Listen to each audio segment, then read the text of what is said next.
मुंबईसह महाराष्ट्रात सुरू असलेल्या मुसळधार पावसामुळे अनेक दुर्दैवी घटना घडल्या असून निष्पाप नागरिकांना आपला जीव गमवावा लागत आहे। मुंबईत मेन हॉलमध्ये पडून झाडं कोसळून तसंच मानखुर्द येथील इमारत कोसळून अनेक नागरिकांचा मृत्यू झाला।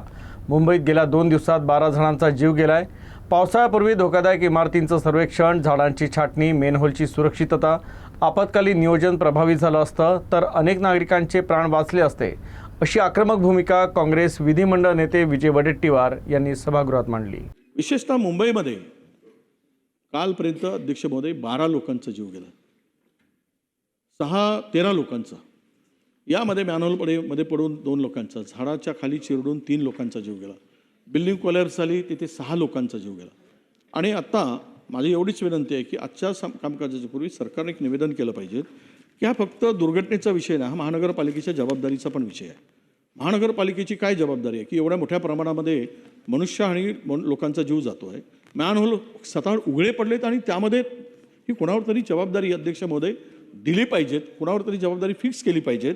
आणि पुन्हा हा जी काही निष्काळजीपणाची मोठी किंमत ही आपल्याला सगळ्यांना मोजावी लागते, याला कोण जबाबदार? म्हणून माझं मत एवढंच आहे अध्यक्ष महोदय की या ज्या काही अनधिकृत धोकादायक इमारती आहेत, अनधिकृत बांधकामे आहेत, धोकादायक वस्त्या आहेत, यांच्या संदर्भात पावसाळ्याच्या पूर्वी ज्या उपाययोजना किंवा त्या सतर्कतेचा इशारा ज्या उपाययोजना करायला पाहिजे त्या काहीच केलेल्या दिसत नाही। आज जी परिस्थिती झाली आपण पाहिलं अध्यक्ष महोदय, मिसिंग लिंक दरड कोसळली, करोडो रुपये आपण खर्च केलेत, पहिल्यांदाच पावसामध्ये खड्डे पडलेत, त्यानंतर त्या मिसिंग लिंकवर आता पूर्णतः पुणे मुंबई रस्ता महामार्ग बंद पडला आहे, रेल्वे बंद आणि मिसिंग लिंक बंद, जुना महामार्ग होता तो पण बंद पडला आहे।